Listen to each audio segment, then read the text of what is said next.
Abu Zarga o'xshaydi. Abu Zar al-G'iforiy yangi iymon keltirganda Rasululloh nima dedi? Bo'ldi, iymoningni yashir, birovga indama Makkada dedi. Chunki Makkada seni himoya qiladigan hech kim yo'q. deb aytuvdi. Abu Zar xo'p bo'ladi dedi. Rasulullohning oldidan chiqishligi bilan Ka'batullohga keldi. Ka'baga kelib tavof qilyotdi. Ka'baning ro'parasida bir Qurayshning kattalari, raislari o'tiruvdi. Zodagonlar, mushriklar.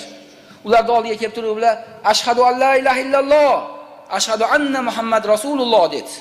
Ki hammasi ko'rdida bu haligi Muhammadga ergashganlardan ekan, otalarimizni dinidan qaytgan ekan deb turib, butun yigitlarini chaqirib do'pposlashdi. Abu Zarda hamma yo'g'i momataloq bo'lib ketdi. Shunda payg'ambarning amakisi Abbos kelib ajratib oldi.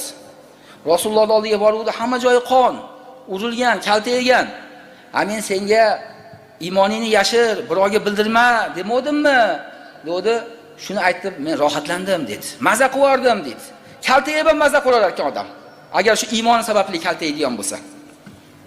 Bu odam ham xuddi shunaqa ekan, iymonini yashirgan ekan saroyda yurgan bilan. Yaktum imanahu, indamay o'tiruvdi. Hamma gapga chidagan edi. Lekin Allohning payg'ambarini qatl qilishlikda aytiluvdi, uni chidamadi. Una paytda chidamaslik kerak mo'min odam. Din oyoq osti qilinayotganda, Alloh haqorat qilinayotganda, payg'ambar so'kilayotganda, unda ham indamay turaversa, unda uni iymonida shubha bo'lib qoladi. Bu odam ham chidamadi. Aytdiki, ataqtuluna rajulan an yaqula robbiyalloh.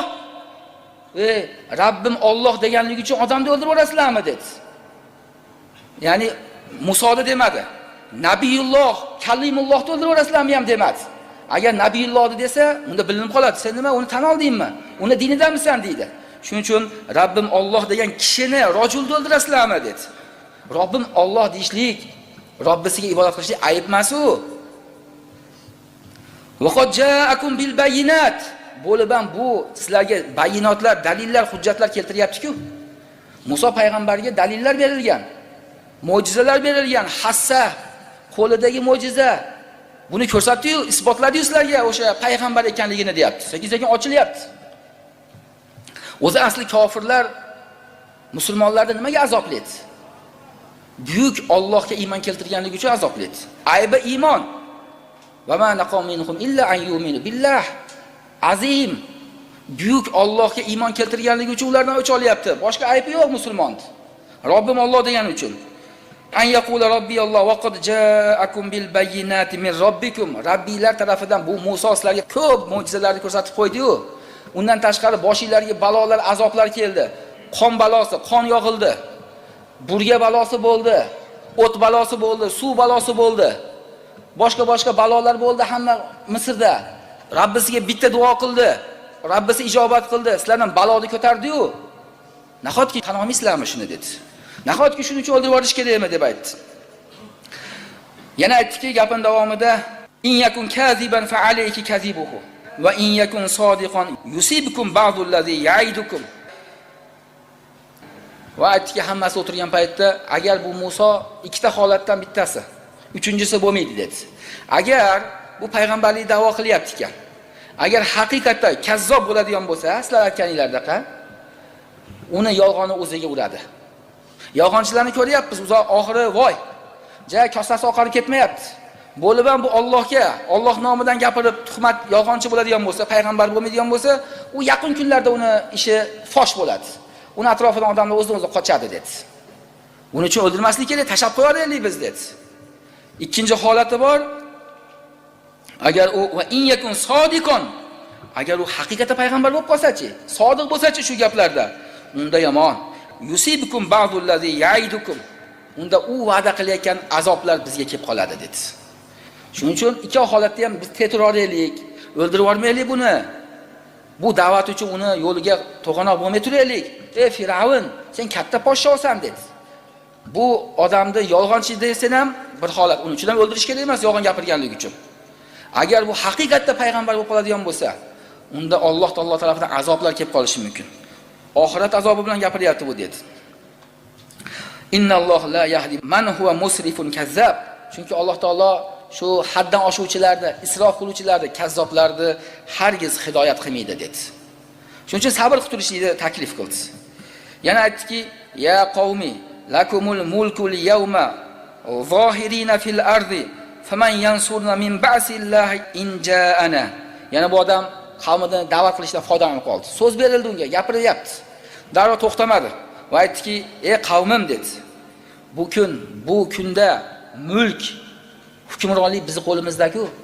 Misrda butun hamma ishi bizning qo'limizda. Zohirina fil ard, yeringizda biz g'olibmiz hozir. Qolganlar bizdan keyingi tabaqada. Hamma ishni biz qo'limizga olib oldik.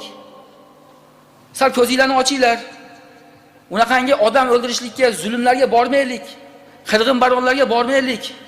Unda yomon bo'ladi. Har bir qilingan ishni ertaga javob berishi bor. Biz hamma yo'qimiz yaxshi, ishlarimiz, hayotlarimiz davom etayotgan bo'lsa, biz hukmron bo'lsak, butun mamlakatni biz egallab bo'ldik deb aytdi. Mulk bizniki-ku. Nimaga endi o'ldirishga borishimiz kerak dedi. Faman yansuruna min ba'sillah in ja'ana.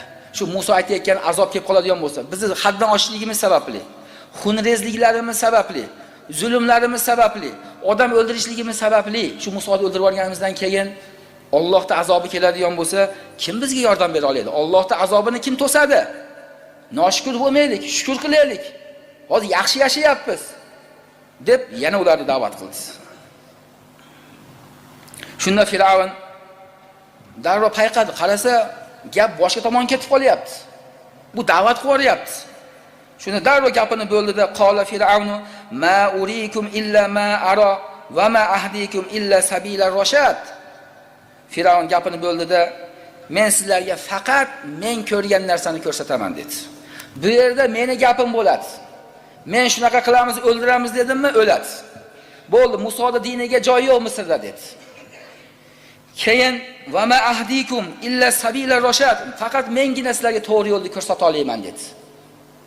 Ya'ni Firavunning yo'li to'g'ri yo'l ekan. Allohning yo'li, payg'ambar olib kelgan yo'llardan noto'g'ri yo'l dedi. Meni yo'lim to'g'ri. Odamlarni baxtli faqat men qilaman dedi. Odamlarga baxtni men ulashaman. Rizqini men mo'l-ko'l qilaman dedi. Tinchligini men saqlayman bu odamlarni dedi. Hamma yo'lda o'zim dedi. Shunda va qala allazi amana ya qaumi inni akhafu alaykum misla yawmil ahzab. Hali odam yana gapga aralashdi. Ey qavmim, ya'ni iymon keltirgan odam deyapti Alloh taolo. Mo'min banda, Alloh maqtayapti. Mo'min banda aytdiki, demak qo'rqmabdi. Qaltiramabdi ham. Ovozi bo'g'ilmabdi ham. Firavunning oldida o'tiribdi. Ta'sir, katta podshoh Firavun. Xoliganni bitta ko'zini ishorasi bilan o'ldirib yuboradi. Ey qavmim dedi. Firavunga aytmadi, qavmiga aytdi. Ashida o'tirganlarga aytdi. Xalqqa aytayapti. Agar shu ishni qiladigan bo'lsak, inni akhafu alaykum misla yawmil ahzab. Allohning payg'ambarini yolg'onchiga chiqaradigan bo'lsak, xuddi bizdan oldingi guruhlarga, bizdan oldingi xalqlarga kelgan Allohning azobi kelib qolishidan qo'rqaman dedi.